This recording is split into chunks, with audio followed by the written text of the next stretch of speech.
I just got a DEXA scan today, and here are the results. And it's super cool because, here, I'll show you again.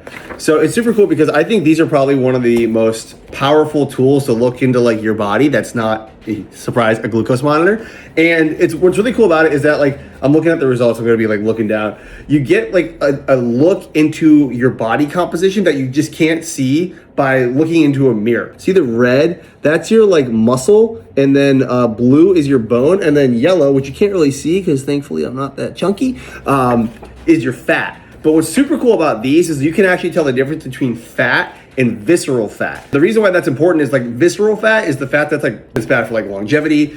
And the reason why I think these are so powerful is like you can understand like the balances between like your muscles. So like apparently my left leg is weaker than my right leg because I kind of have a hip injury right now, like a hip flexor injury. So that's really cool to actually, they're like, hey, what's wrong with your like left leg versus right leg? I'm like, how'd you know? They're like, well, there's a huge imbalance between your left leg muscle and your right leg muscle.